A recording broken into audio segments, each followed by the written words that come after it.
Hello, world. Welcome to Young's Uplifting Expressions with yours truly, Darlene. Motivational, inspiring, encouraging. That is who I am, and that is what I do. To you, I say, get up, get moving, and live. It's time for you to live your life. Now, if you missed last week's show, we had a wonderful guest, and I think all of our guests are wonderful. Our guest speaker was Pastor Jessica Selvey Davis from Arkansas. And her topic was Marriage Medicine 101. If for some reason you missed that show, then you can go to e-linetv.com. You can watch our shows on Apple, on iHeart Radio, and you can look at us, listen to us on Apple and also on Spotify. And now I want to hear from you. So please go to my website at yuexpressions.com, yuexpressions.com, and send me a message or send me a story that you may want to share on our show. So today, my inspirational note is going to be on the word recalibrate. And the scripture reference that I'm going to use is from Psalm 51:10. When David said, "Create in me a clean heart and renew a righteous spirit within me." So what does recalibrate have to do with David asking God to create in him a clean heart and renew a righteous spirit within him? In our lives, we deal with different issues. We're in different spaces and in different places. And even though out of our heart flows the issues of life, to recalibrate means sometimes you got to replan, you got to readjust, you got to restructure. So that was something that went on in David's life where he knew in order for him to recalibrate that he needed help from God. Because in order for him to take that next step, in order for him to move forward, he said, "Look, Father, I need some help here. Look, God, I need your help. I need my heart some surgery to be done on my heart. I need to be renewed. I need to be restored." So if you're in that place, it looks like you're standing still. You may think that you're stuck. Then I'm going to say to you, hey, listen, recalibrate. But to do it the right way, go into prayer, go into fasting, and do what you got to do to make that next step. We all have to recalibrate and make some adjustments. Now, at the end during our African connection, we always have a trivia question. So the trivia question for today is going to be, what is Bishop Desmond Tutu known for? And Bishop Desmond Tutu is out of South Africa. So it's time for a commercial break.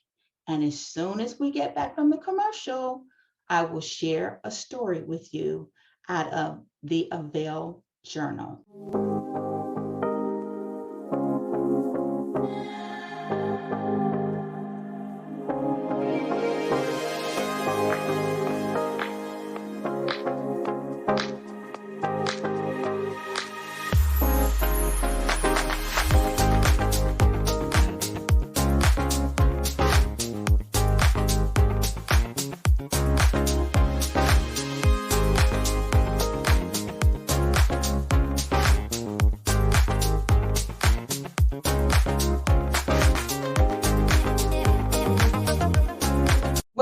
like everyone, during this segment, I read an article or a story, something that I believe will be uplifting for you. And I have been reading from Avail the Journal, and today I'm going to continue from Avail the Journal. And the story that I'm going to read from this journal today is by Shelly Lane. And her story is Stop Working, Start Maximizing. She says, stop working. That's right. Stop working. Abandon the idea of working altogether, along with all the baggage that comes with that word. Start maximizing instead.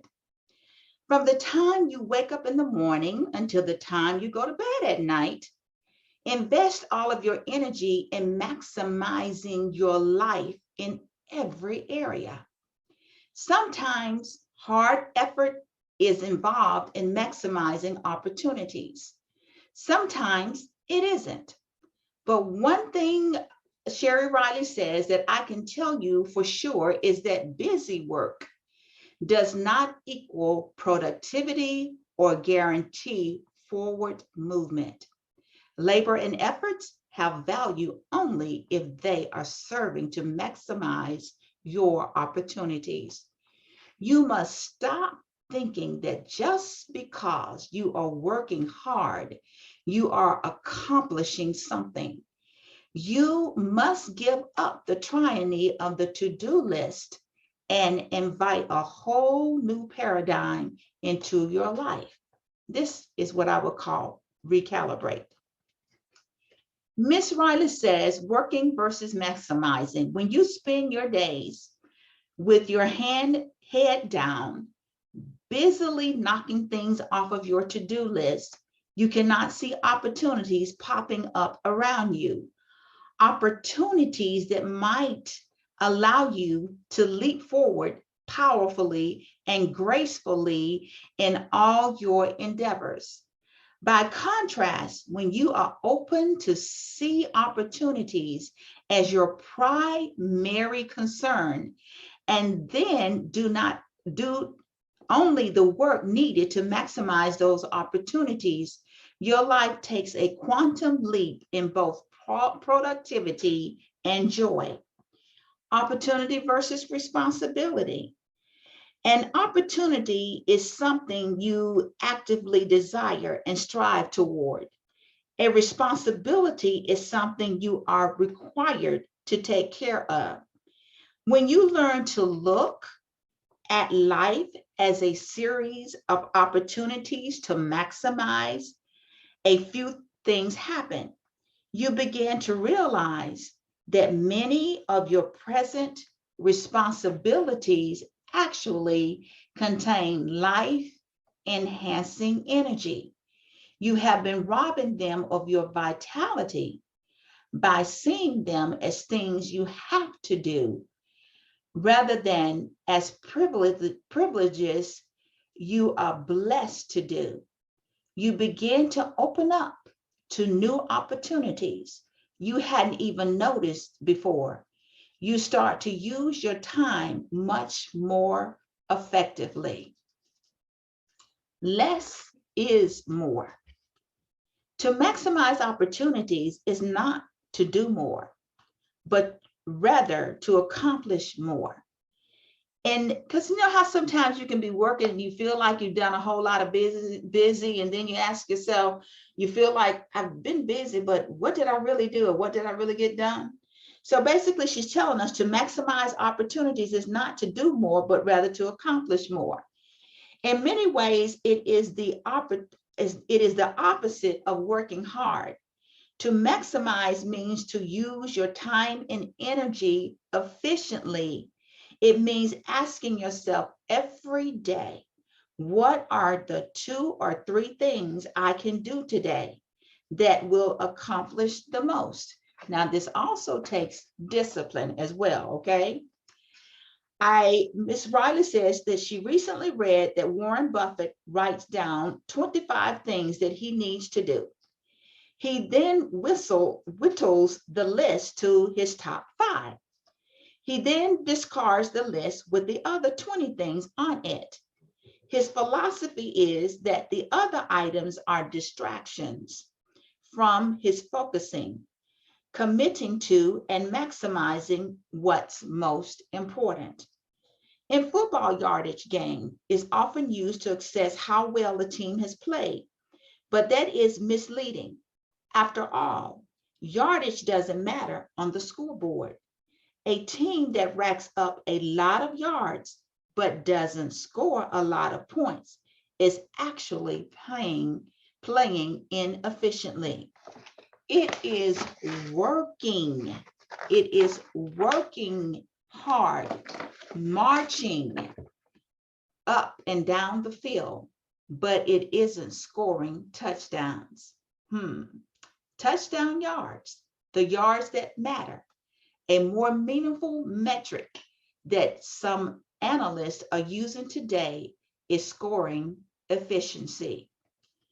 Your one thing. What is your one thing? To maximize opportunities rather than just fill up time by working, it is crucial to know what your one thing is. By one, she's saying that I mean your overall navigating edge. We all have that one thing. Don't you think about this now? Well, y'all think, what's that one thing that, hey, that energizes you, that can get you going? That's going to be constructive. Each of us has one essential gift we bring to the world that we do really well, and that is a fundamental aspect of who we are. Our one thing is what allows us to navigate the world with power that is unique to who we are. Now, you may be saying, but I just don't know. I don't know what my one thing is. Well, you meditate, get quiet, reflect, seek God, and pray. And just close your eyes, meditate, start writing things down. There's something God has given all of us, a gift, a talent, a purpose in life. It's inside of you. You've just got to discover it, okay? What is your one thing? Maybe it's writing insightfully. You create your advantages through the written word. Maybe it's working with people. Your ability to inspire and organize others is what helps you navigate your journey. Maybe it's your analytical approach, your skill at diagnosing and solving problems has always given you your edge. So, what is your edge? Always remember that talents can have expiration dates. You might possess a skill set that is in demand today and then discover you cannot give it away tomorrow. But your gift is your eternal bloodline to your true purpose. Many people say that to identify your gift, you should answer the question, what would I do if money wasn't an issue? And there is a great truth in the answer. But a more powerful question Miss Shelly is asking is, I ask my clients and others in the profession that she does, is if there was one thing you could do, only one, what would that be? So what is that one thing that you would do if you had a choice and there was no money involved, no boundaries? What's that one thing that would bring you joy? Think about it and sit down and do some recalibrating, and God will guide you. His Spirit, Holy Spirit, will guide you into all truth, because you do have purpose. And when we come back, we're going to have a wonderful conversation. I'm excited about our guest, Miss Shelly Lane. She's an educator. She's a businesswoman. She's coming back to tell us about rebuilding women. And we will be talking with her after the commercial break.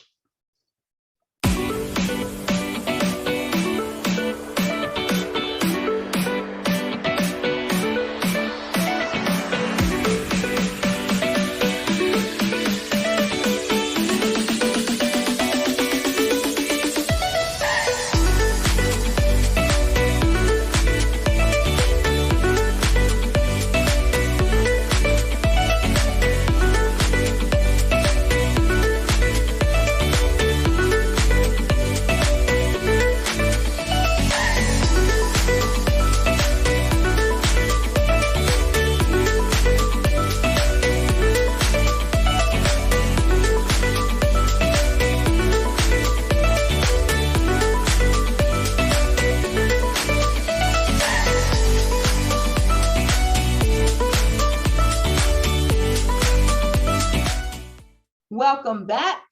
I am excited about the person that we are going to be talking with on today. Her name is Mrs. Shelly Lane, and she is the CEO and founder of the Women Under Construction Network, WUCN. It is my pleasure to have Shelly Lane with us on today. Please, Miss Lane, introduce yourself to our viewers. Well, I'm so glad to be here. It is a wonderful privilege to be able to be part of your show. And again, Darlene, just watching you, it looks like you have such excitement for what you do. And I share that excitement with you. So congratulations on all that you do. And Women Under Construction Network, we're glad to be here with you. Thank you, thank you, thank you. I'm excited because and by the way, you've got to see her website. Okay, the nonprofit organization is dedicated to women and their children from underdeserved communities facing critical economic provisional needs. Where did the idea come from to start this nonprofit? I wish I could say that it was some epiphany that I had, but it wasn't. Mm-hmm. It was actually because I was a single mom. And after going through a divorce and just a multitude of different things, I won't say they were tragic, but I will say that they were difficulties in my life. Mm-hmm. It kind of pushed me to go ahead and do what I wish someone had done for me as a struggling woman, and that was develop an organization that could repair homes, build women, and change lives. And that's really where the Women Under Construction Network came from. In your bio, it states, as a keynote and group speaker, Shelly inspires women and challenges them using home repair tools, which she then aligns with life principles. What is one substantial piece of advice you give to those women who are turning their life around with the work that you do? I would probably say, Darlene, that the tool life parallels are really what push us forward to be able to teach women. We teach women, one, how to use tools. I say to them, we teach a little bit of home repair and a whole lot of life repair. And I would probably say out of one of our events, which was called, we do what we call Power Tool Socials. And out of one of our particular events, that was called From Stuck to Unstoppable. And what I would say in that is we taught women how to repair their sinks so that their physical sinks would be unstopped. But then we talked about motivating them to become unstoppable as women. So I guess to answer your question, I would probably say, and you said this a little bit when you were talking about recalibrating, and that is find that one thing that can move you forward. Because all of us face issues, all of us face dilemmas, all of us face those cliff moments where we feel like it's either fight or flight. And so in this case, what we try to do is build on those things that make a woman, build on her strength, build on her integrity, build on her failures. And that's what I would probably say in terms of any woman that we talk to. Build on who you are, you can build on the broken pieces and make those strong for you. When I was looking at your website, one of the things that touched me is because, I'm a single woman and, they are actually, listen, folks, they're actually using tools. And so, and with me, my mom, in her family, there were a lot of girls. So their dad taught them how to paint, how to do Good. construction things, how to garden and all that kind of stuff. Whereas with me, completely opposite. And now, hey, ladies, we can save a lot of money when there's some things that we can take care of on our own. But not just Absolutely. that, I saw the network, that unity, that family, that community, that connectness. And that is something I feel like we need to know, that hey, we're not islands out here. Like you said, those broken pieces, even from the David, I'm trying not to talk too much, from the Psalm where he said, create in me a clean heart. And sometimes that unclean heart could be anger, it could be unforgiveness, it's something, hey, it could be that sense of failure. But you're saying, hey, on the women under construction, hey, we can rebuild, we got it together, we pushing forward. So that's one of the things I saw in that touched my spirit, my heart, when I was looking at your website. One of the programs you have is Repair Angels, in which you revitalize communities by repairing homes of elderly residents in underserved neighborhoods who are hopeless and whom life has forgotten. Where did this mission come from? Again, all of the programs, Darlene, that we do really came from my heart, but also the heart of the women who are part of this organization. I don't know if you know it or not, but we are 100% volunteer. We've got 21 women that we choose every year to become leaders as part of the organization. And the people that, or the women that we bring aboard, really, I hear their hearts as well. And Repair Angels came from the fact that I felt like, again, women, we're not servicing women who are older, but the word says, again, widows and orphans. And certainly this particular Repair Angels piece goes very much in line with what we do. And that is, again, our mission: repairing homes, building women, and changing lives. And Repair Angels basically gives us an opportunity to work with elderly women and to, again, repair their lives. I heard a statistic not too long ago: 80% of men die married, 80% of women die single. And again, the reason why that struck me, that was so important, was because, again, we're talking about elderly women. They don't have someone who can help them. They don't have someone who can actually do tangible things around their homes. And because they have fixed incomes, again, they, in most cases, live in less than or substandard conditions. So this program came out of, one, my heart, because I had a grandmother that I absolutely positively adored.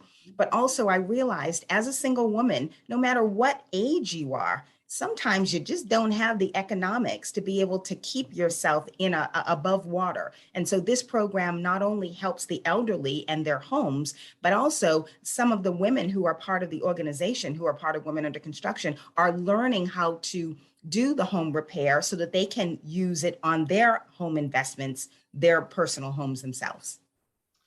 One thing, several things that you said, but one in particular I'm going to repeat. You said strictly volunteer. That's kingdom. It is. Because we live It in a absolutely culture is. now, most people, and the reality of it is about, how can I get money? And that touches my heart, because when it comes to kingdom work, it's just like that question was asked in that story.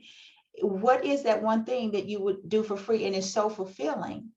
And one of the things I'm going to share is, when you are doing kingdom work, the Bible says, seek first the kingdom and everything else will be added. Then for those women, I'm sure whatever the need is in their life, that provision is made, because that's part of kingdom work, is what they're doing. And you talked about your grandmother. Even with my mother, she was a retired educator with some major health issues. And it was a woman that was most reliable in helping her get what she needed. And I have, an elderly aunt now. And So it's the women who are there. I guess by nature, for the most part, we are nurturers. But I love the fact that when you said strictly volunteer, because the first thing people think about, oh, this is an opportunity for me to bank money. And it should not be that,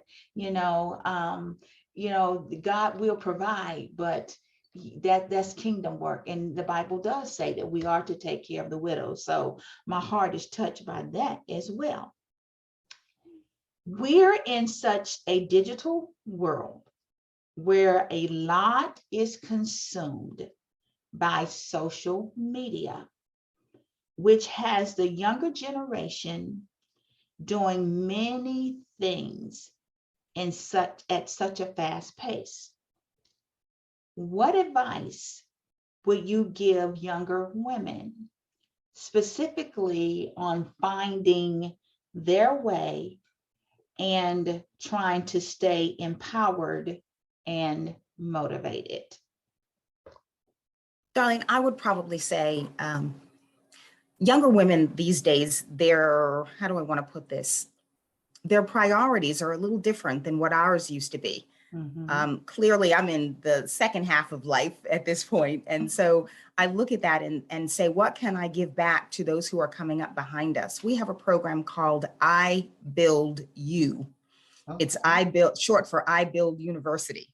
Okay. And that program really is a mentoring program that still has that tool application with it and the life parallels. But what we try to do in that is mentor young women, but we also take professionals and mentor them as well. Mm-hmm. But I would probably say to young women, and that would be look back mm-hmm. to what other women have done and know that they have in fact paved the road. And that's a construction term. They really have paved the road. Mm-hmm. But at the same time, look forward to see what you can do to make a difference.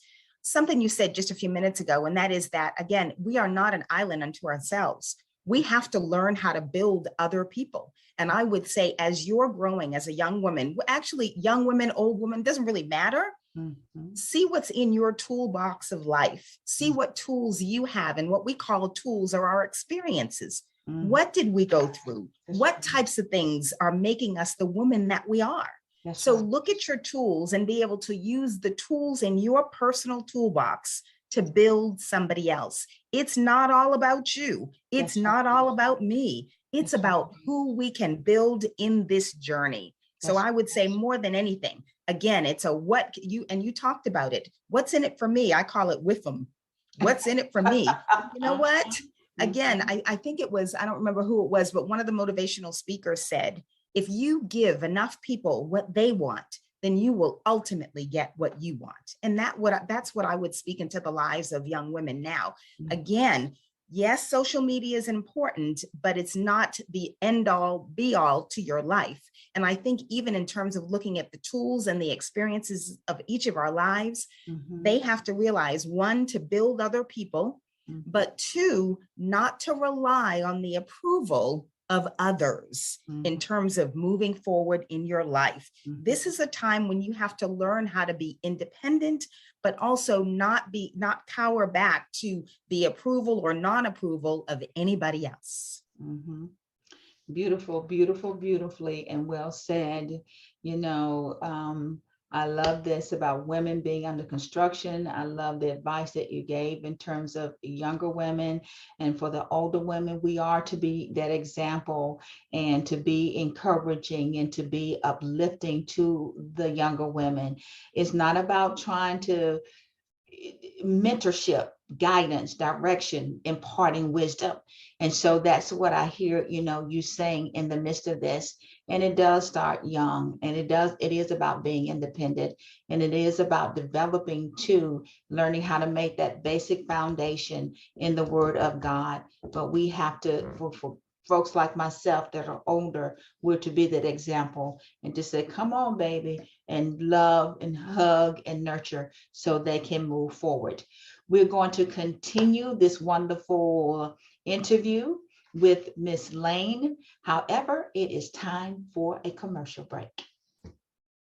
Hey, my beautiful butterflies. I know y'all been wondering, where's Chrissy Collins and Coffee with Chrissy? Well, guess what? We are back and we're stronger than ever on E-Line TV. That's right, E-LineTV.com. Y'all, I'm so excited because on this streaming network, we're going to be doing so much. And with Coffee with Chrissy and you, the sky's the limit. So make sure you go and subscribe to E-LineTV.com. It's free right now, but the prices are going to go up. So we want you to come on and jump on board right now. I can't wait. Y'all meet me there and make sure you have your cup of coffee ready.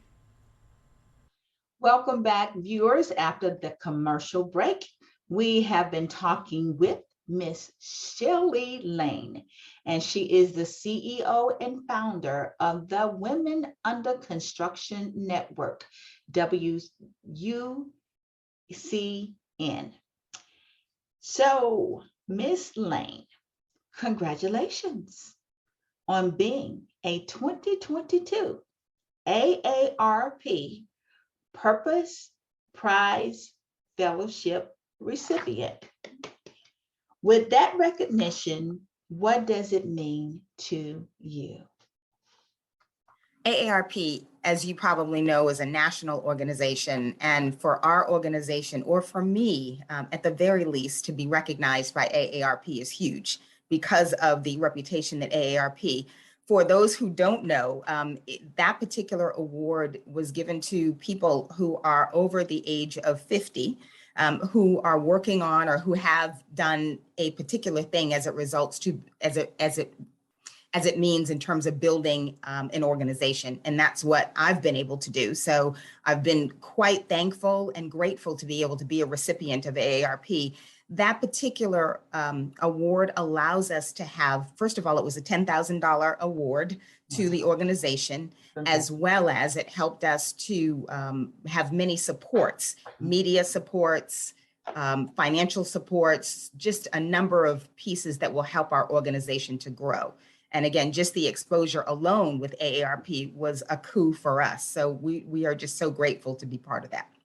And just so you'll know too, again, we were humbled because only 15 people every year are chosen out of the nation to become AARP recipients. So for them to choose Women Under Construction and choose me as the founder, amazing, amazing. Now I want to point this out, viewers. Listen to what she said. Okay, as a recipient of this award, what was it, $10,000? Is that what you said? Yes. Okay. Yes. Before the commercial break, remember she said, I want to let you all know, strictly volunteer. Do we remember that? Okay. We talked about seeking the kingdom. When you seek the kingdom, when you do purpose, when you're about obeying God and destiny, what did we say? The need will be supplied. And this is a prime example of that. The fact that here they are volunteering, here they are, she is a recipient of this award, and God gave favor and blessed them with some things that they need for women under construction. And I'm sure there are more great things to come as well. You had a syndicated radio spot, At Home Tips in a Minute. What tips would you give with that segment? That segment was great fun, and I still do a few of them now. But basically what we did is we used tools to be able to, again, parallel life. So as an example, if you were to use a hammer, which I have beside me, one of our hammers, and the hammer, as well as the drill, we use as a parallel to say, persistence is what a woman needs. She has to be persistent in what she does. If she were to use a drill or a hammer or an axe and go out and chop at a tree at least 5 times a day, there is no doubt that that tree will come down. But clearly, if she goes out and she hammers the nail or she chops the tree and then she chops a whole bunch of other ones and never finishes that, then it's clear to me that that one tree is never going to come down. You're just going to have a whole lot of chop marks in every tree. So again, whether you're using a hammer or a drill or an axe, you're really looking at persistence. Again, another one would be a saw. Again, we use saws all the time to saw wood. And I would probably say, as a tip, a saw as a woman would say to you, yes, you need to be able to have teeth to sink your teeth into something, but at the same time, use that saw to cut things off that are not beneficial in your life. If you've got habits, if you've got people, if you've got things in your life that are not benefiting who you are, you use that saw until you saw that off. And that's going to give you a clean cut. So again, all the tools that we have are used for some particular purpose. And we try to motivate women by teaching them how to use the tools, as well as using those as life parallels. I love it. Can you give us one more? Okay, let's see. All right. How about the hard hat? We use the Okay. hard hat very, very frequently. And the reason why we use a hard hat clearly is because it's symbolic of women under construction. But clearly, with a woman's mind, we're all over the place. So we've got to protect our minds. We've got to protect our thoughts. We can't have negative thoughts, negative thinking, because what we plant in our mind is what's going to grow. So we have to be careful to protect our mind, protect our thoughts. That even goes into social media. How much are we watching Facebook? How much are we watching TikTok? Is that edifying to our minds? How much news are we digesting? Are we consuming? How many television shows that don't benefit what we are thinking? So we've got to use the hard hat, and that is a good example of covering our minds. And even with the hard hat, we look at it as a covering. Who's our covering? Do we have a husband that's a covering? If we're not married, who's our covering? Do we have a shepherd? Do we have a pastor? Do we have someone who can watch over us that we're accountable to?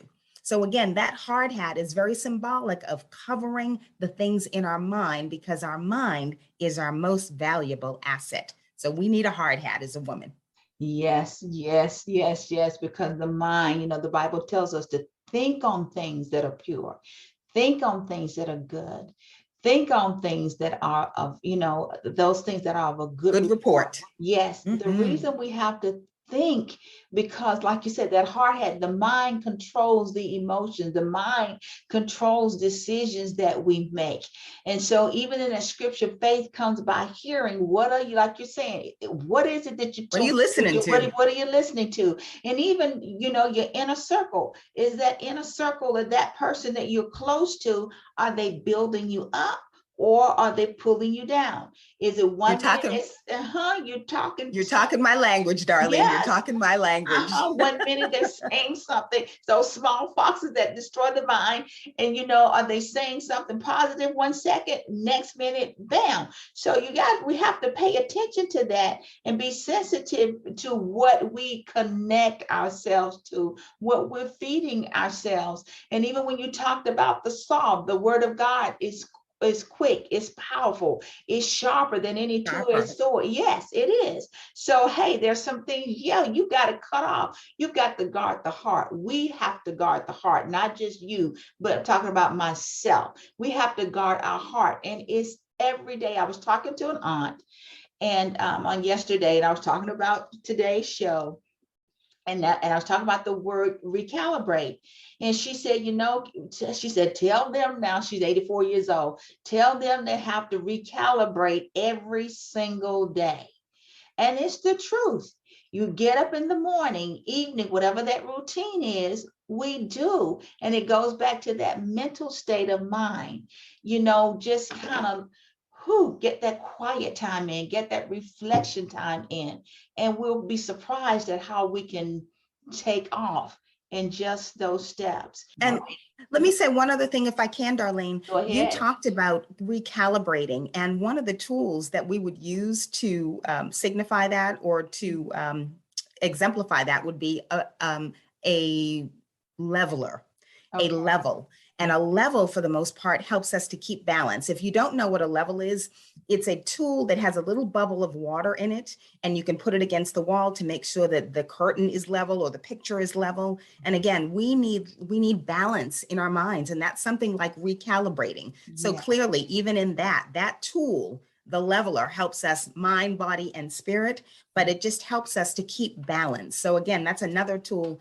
to help us to recalibrate that's in our toolbox, the level. Yes, I am loving this. Okay, we are a faith-based show. How has your faith journey helped your career? The Lord is my all and end all. He just is. Mhm. And I don't apologize for that at all. We go through things and we don't often know why we go through what we go through when we go through tragedies or situations that we just don't understand. I went through a divorce, went through bankruptcy, went through foreclosure, went through just a myriad of things, and I couldn't understand it at the time. But I kept my faith.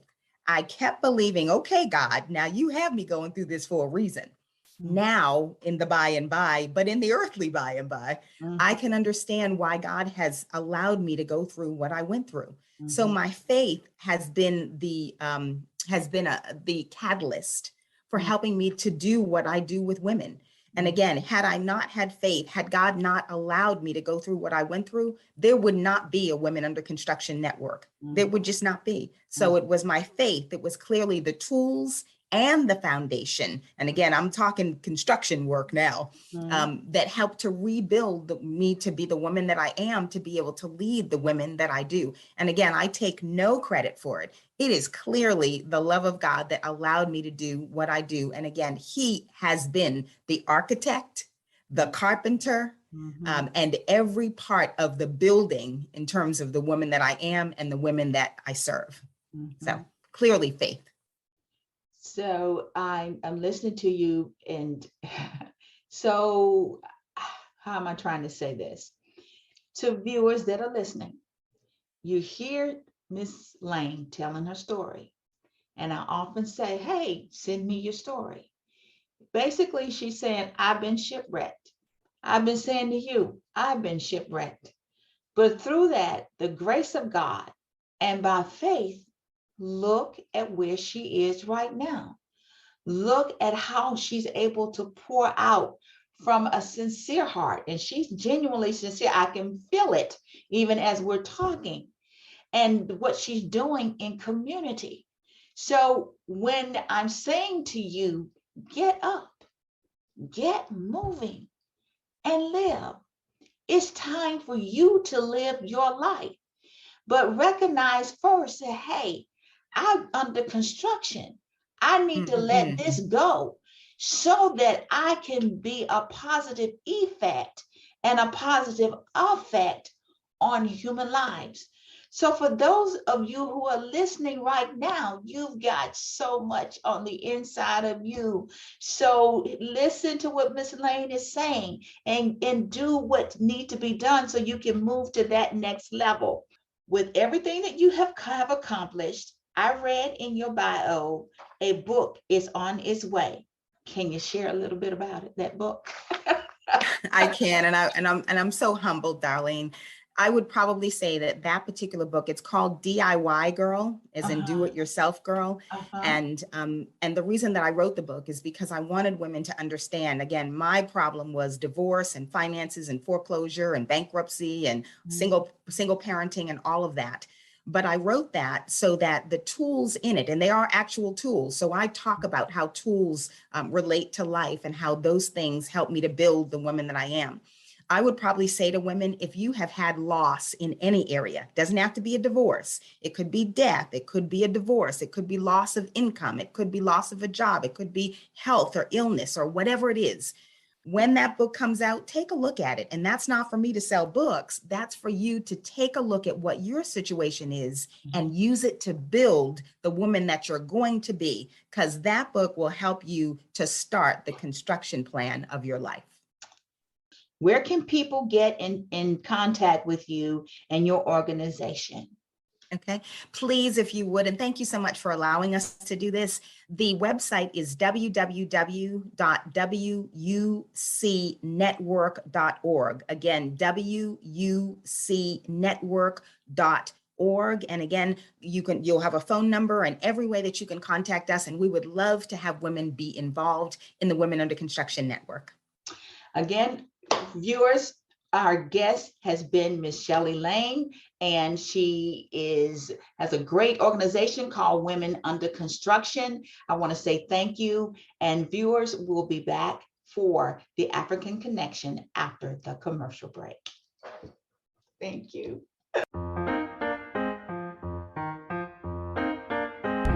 Luvyana transitional housing is about to take place and acquire their first home.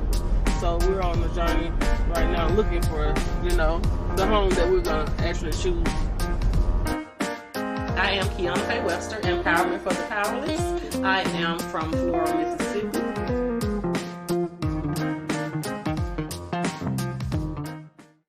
Once again, welcome back, and we are in our final segment of Young's Uplifting Expressions, and we have had a wonderful interview with Miss Shelly Lane.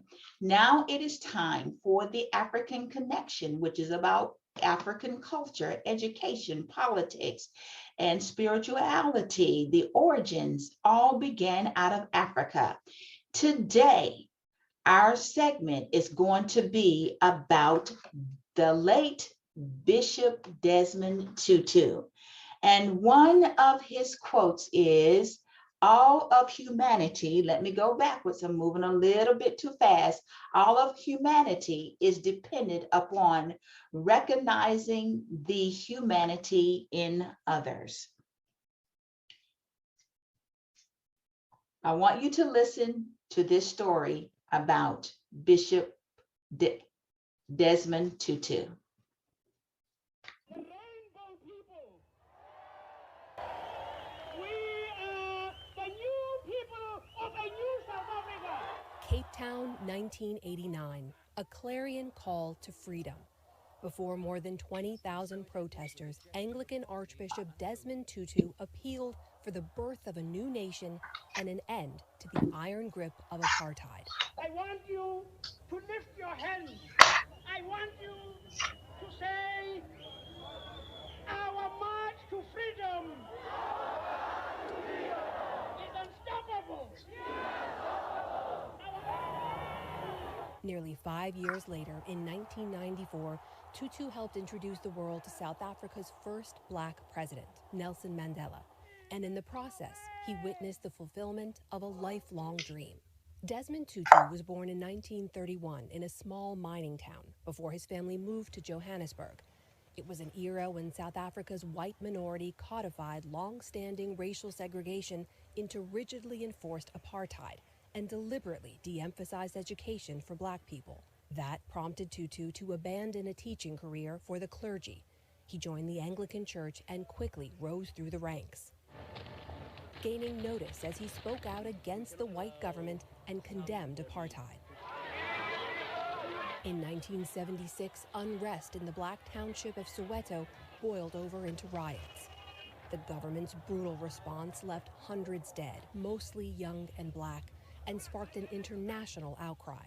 The years that followed saw Tutu rise to become Archbishop of Cape Town and gain international recognition as one of the anti-apartheid movement's strongest advocates, behind the pulpit and on the streets. The day anybody can show me that the Bible supports apartheid, that day I will take my Bible and tear it into little strips, and I will stop being a Christian. He rejected the U.S. policy of constructive engagement with South Africa's white regime and instead vigorously supported economic boycotts of his own country. Those efforts earned him the Nobel Prize for Peace in 1984. Afterward, in an interview with the NewsHour, he mused on the meaning of the award. It is saying that the world cares about oppression and injustice, and it is saying to our people, and this is their prize, don't give up. Don't give up the struggle. There is a light at the end of the tunnel. The light grew ever brighter as apartheid crumbled. Mandela was released from prison and ultimately elected president. Together, they worked to usher in a new era for South Africa. Mandela would later call Tutu the voice of the voiceless, and he named the Archbishop to lead the country's Truth and Reconciliation Commission.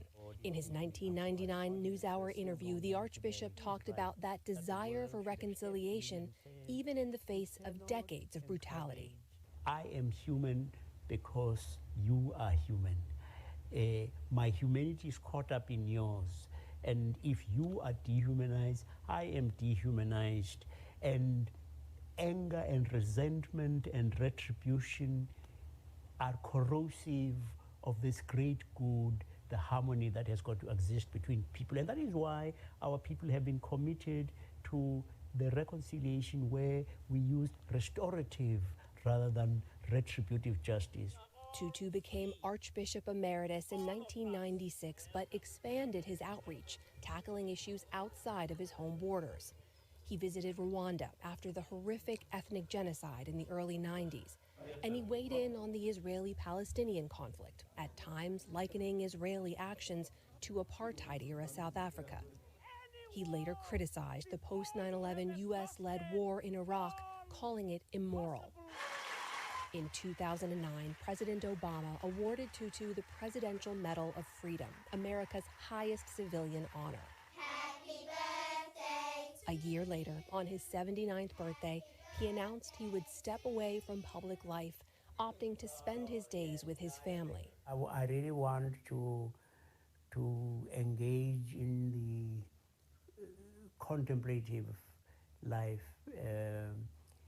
because, you know, often when people are in love, they just want to sit and be together. And I want to try and be a bit more of that with God, but also to have some quality time with the mother of my children.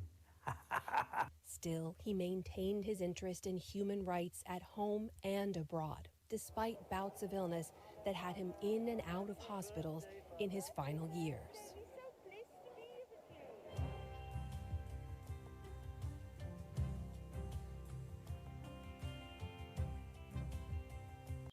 Our trivia question is, what is Bishop Desmond Tutu best known for? Opposition to apartheid in South Africa, attending St. Peter's Theological College, or winning the Nobel Prize for Peace in 1984? And I'm sure everybody got the right answer to this. The answer was his opposition to apartheid in South Africa.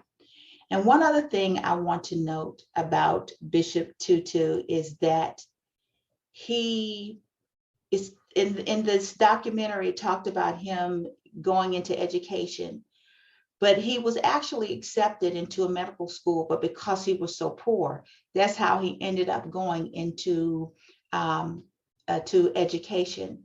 And sometimes we may have things in mind and it may not work out the way we think it should, but there's always an option. There's always another door. And sometimes the path we think we should take may not be the one that God has for us to take.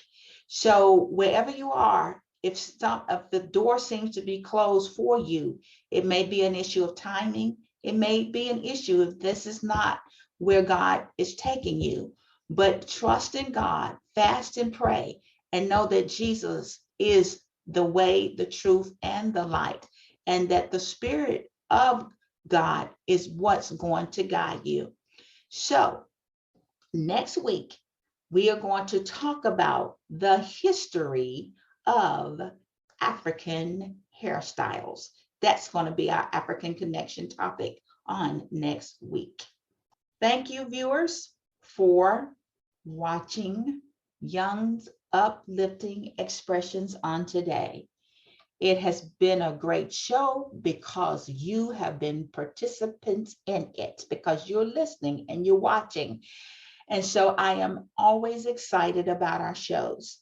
I want you to remember to go to e-linetv.com, iHeartRadio, Apple, and Spotify. Those are our podcast platforms. I really would love to hear from you. I really would love to share your stories because I know you have something that other people need to know about.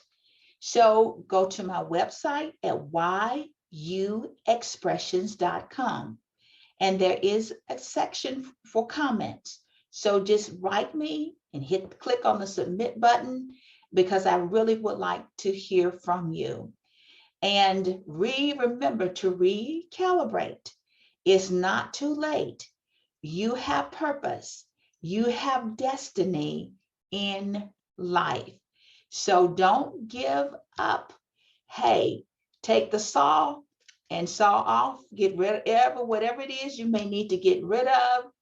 Hey, just keep pressing forward. And you know what I am going to tell you before I leave on today is to get up, to get moving, and to live. It is time for you to live your life. Thank you, viewers, and I'll see you next week.